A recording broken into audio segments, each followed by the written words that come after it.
আজকে আমরা আলোচনা করব ইরাক নিয়ে আলোচনা করব যে 1932 সালে ইরাক ব্রিটেনের কাছ থেকে স্বাধীনতা লাভ করে। পৃথিবীর সপ্তাচার্যের অন্তর্ভুক্ত ব্যাবিলনের ঝুলন্ত উদ্যান ইরাকে কিন্তু অবস্থান করতেছে। তো আমরা যদি দেখি যে সাদ্দাম হোসেন ইরাকে প্রেসিডেন্ট হয়েছিল 1979 সালে হয়েছিল। তিনি ইরাকে সাদ্দাম হোসেন গ্রেপ্তার হন অপারেশন রেড ডন অভিযানে, পূর্ব নাম ছিল অপারেশন ইরাকি ফ্রিডম। 1991 সালে উপসাগরীয় যুদ্ধে অংশগ্রহণকারী রিপাবলিকান গার্ড সুসজ্জিত বাহিনী ছিল ইরাকের। উপসাগরীয় যুদ্ধে ব্যবহৃত স্কার্ড ক্ষেপণাস্ত্রটি ইরাকের। মেহেদি আর্মি ইরাকে শিয়াপন্থী মার্কিন বিরোধী গেরিলা একটা গ্রুপ। ইরাকে আলোচিত শহর হচ্ছে বাগদাদ, কারবালা, ফালুজা, মসুল, বসরা, ইবরিল।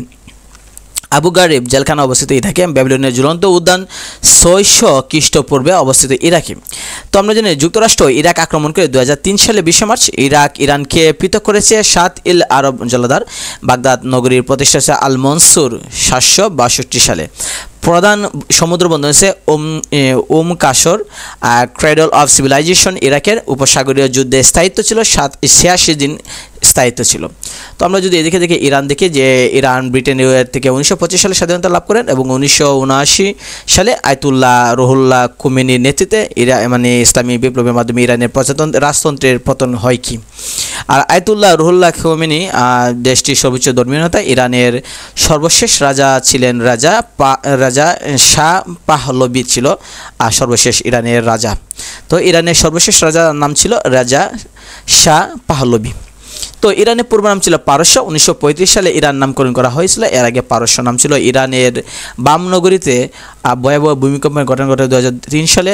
ইরান এবং P+1 জাতিসংঘের নিরাপত্তা পরিষদের 5টি স্থায়ী সদস্য এবং জার্মানি এর মধ্যে ঐতিহাসিক পরমাণু চুক্তি স্বাক্ষর হয় 14 জুলাই 2015 সালে। সাত ইল আরব হচ্ছে ইরাক এবং ইরানের মধ্যে একটা অঞ্চল, বিরোধপূর্ণ অঞ্চল। ইরানে ইসলামী বিপ্লবের অগ্রনায়ক হচ্ছে আয়াতুল্লাহ রুহুল্লাহ খুমেনি। ইরানের সিল্ক সিটি বলা হয় বাম নগরীকে। ইরানের বিখ্যাত কবি হচ্ছে জালালউদ্দিন রুমি। আবু মুসা দ্বীপ ইরানের পারস্যে অবস্থিত। তো ইরানের সিটি হচ্ছে সিল্ক সিটি বলা হয় ইরানের বামনগরীকে। ফ্রিডম মুভমেন্ট সংগঠনটি ইরানের। ইরানের জাতীয় পতাকা হচ্ছে কালেমা খচিত। ইরানের জাতীয় কবি হচ্ছে হাফিজ ফেরদৌসি। বিশ্বের বৃহত্তম তেল শোধনাগার হচ্ছে ইরানের আবাদন নগরীতে। ইরানের পারমাণবিক বিদ্যুৎ প্রকল্প যেটা ইরানের পারমাণবিক বিদ্যুৎ প্রকল্প সেটা হচ্ছে বুশেহর শহরে ইরানের পারমাণবিক বিদ্যুৎ প্রকল্প আছে। সৌদি আরব যদি আমরা খেয়াল করি যে 1932 সালে আব্দুল আজিজ ইবনে সৌদ কিংডম অফ সৌদি আরব প্রতিষ্ঠা করেন। 1932 সালে আব্দুল আজিজ ইবনে সৌদ তিনি সৌদি আরব প্রতিষ্ঠা করেন। আয়তনে মধ্যপ্রাচ্যের সবচেয়ে বড় দেশ সৌদি আরবে অবস্থিত। ইসলাম ধর্মের পবিত্র স্থান মক্কা নগরীকে পৃথিবীর কেন্দ্রবিন্দু বলা হয়। আচ্ছা, জাতীয় পতাকা অর্ধনমিত করা হয় না সৌদি আরব এবং ইরানে, কারণ কালেমা আছে। ওসামা বিন লাদেনের মৃত্যু হচ্ছে জন্ম সৌদি আরবের রিয়াদ শহরে 1957 সালে। মৃত্যু হচ্ছে আপনার পাকিস্তানে অ্যাবোটাবাদে 2011 সালে 2 মে। সৌদি আরবের প্রধান সংবাদ সংস্থার নাম হচ্ছে সৌদি আরবিয়ান প্রেস এজেন্সি। তো পার্লামেন্ট এবং সংবিধান সৌদি আরবের নয়, রাজধানী রিয়াদ, মুদ্রা হচ্ছে রিয়াল। প্রথম তেল আবিষ্কার হয় 1938 সালে তেল আবিষ্কার হয়, তারপর থেকে তাদের ভাগ্য খুলে যায়। সিরিয়া যদি আমরা খেয়াল করে দেখি, সিরিয়া 1958 সালে মিশর এবং সিরিয়া মিলে সংযুক্ত আরব প্রজাতন্ত্র গঠন করে এবং 1961 সালে পুনরায় বিভক্ত হয় সিরিয়া। তো আমরা যদি খেয়াল করে দেখি যে সিরিয়া ক্ষমতাশীল প্রেসিডেন্ট বাশার আল আসাদের রাজনৈতিক দল নাম ছিল বাথ পার্টি।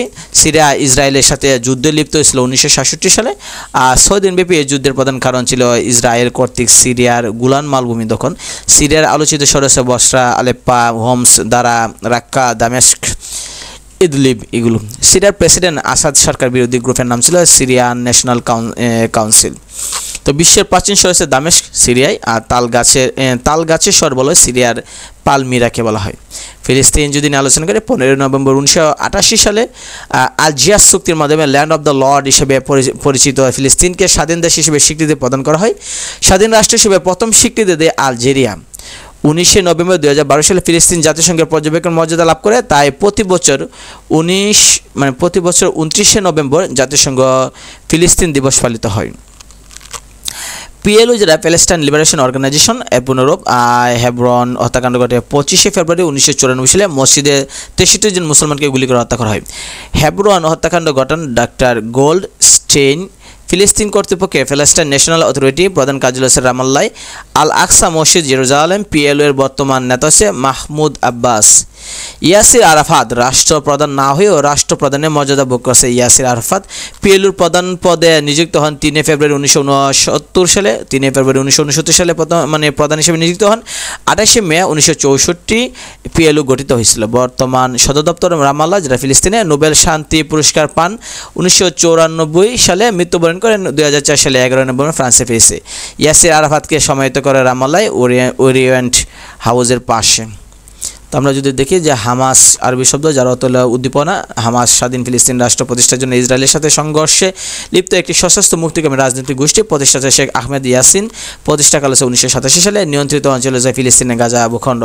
তো রাজধানী পূর্ব জেরুজালেম, প্রশাসনিক রাজধানী হচ্ছে রামাল্লাহ। আল আকসা ইন্তিফাদা ফিলিস্তিন মুক্তি আন্দোলনের একটা ওয়াফা ফিলিস্তিন রাষ্ট্রীয় বার্তা সংস্থা।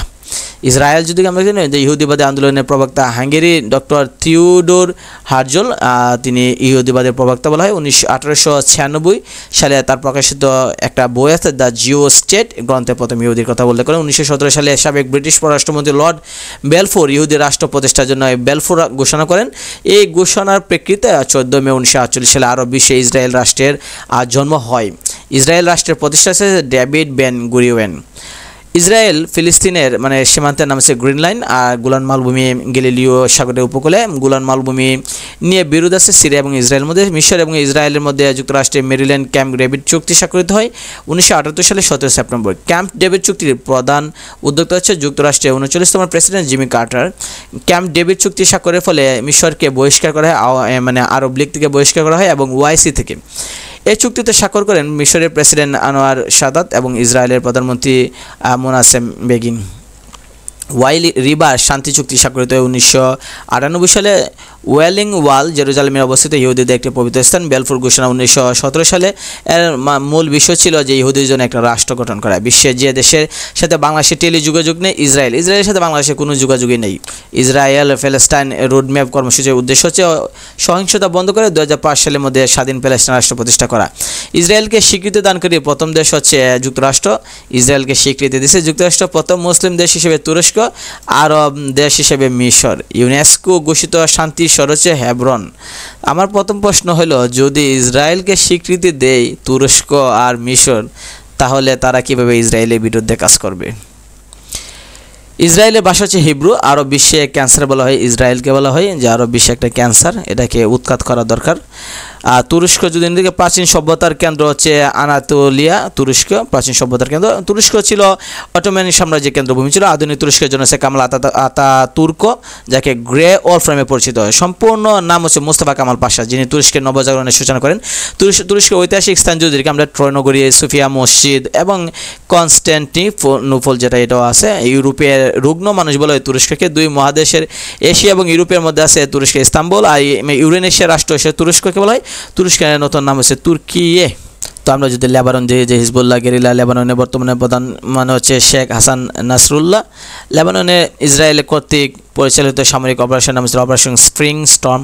মধ্যপ্রাচ্যের মরুভূমিহীন দেশ হচ্ছে লেবানন। কুয়েত যদি আমরা দখলদার ইরাকি বাহিনীর হাত থেকে কুয়েত মুক্ত হয় 1991 সালে 28 ফেব্রুয়ারি।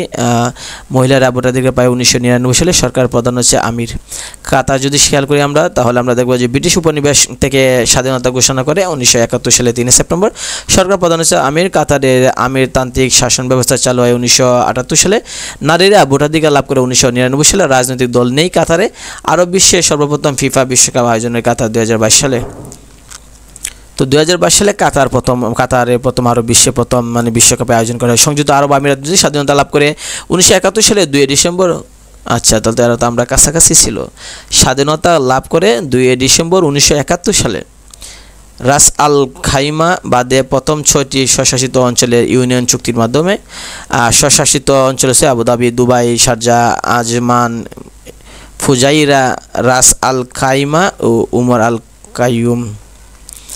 বাহরাইন মধ্যপ্রাচ্যে সর্বাধিক ঘনবসতিত দেশ বাহরাইন, পারস্য উপসাগরে একমাত্র দ্বীপরাষ্ট্র বাহরাইন, মুক্তা দ্বীপ বলা হয় বাহরাইনকে। তো আমরা টপ ইনফরমেশন যদি আমরা খেয়াল করি, মুসলিম বিশ্বের প্রথম মহিলা প্রেসিডেন্ট হচ্ছে মেঘবতী সুকর্ণপুত্রী। আর ইরানের প্রথম পারমাণবিক বিদ্যুৎ কেন্দ্র হচ্ছে আপনার Basirhat nuclear power plant. Israel ফিলিস্তিন হেবরন চুক্তি স্বাক্ষর করা হয় 1997 সালে 15 জানুয়ারি। আল জাজিরা টিভি চ্যানেলটি কাতারের, এটি কাতারের দোহা ভিত্তিক স্যাটেলাইট টেলিভিশন কেন্দ্র। আর বিশ্বে যে দেশের মুদ্রার মান সবচেয়ে বেশি সেটা হচ্ছে কুয়েতি দিনার। তো আমরা বিগত সালে বিভিন্ন প্রশ্ন যদি আমরা দেখি তাহলে অনেক প্রশ্ন আসছে, পিএসসি থেকে আসছে, পিএসসি সরকারি চাকরি পরীক্ষা থেকে আসছে, ঢাকা বিশ্ববিদ্যালয়ে বিভিন্ন প্রশ্ন এখান থেকে আসছে। আপনি যদি খেয়াল করে দেখেন তাহলে জাহাঙ্গীরনগর বিশ্ববিদ্যালয়, রাজশাহী বিশ্ববিদ্যালয়, তারপর চট্টগ্রাম বিশ্ববিদ্যালয় যদি খেয়াল করেন তাহলে গুচ্ছতে দেখেন মেডিকেলও আসছে। তো এই হলো এই অধ্যায় আলোচনার বিষয়। আমরা নেক্সট আলোচনা করব চীন নিয়ে আলোচনা করব।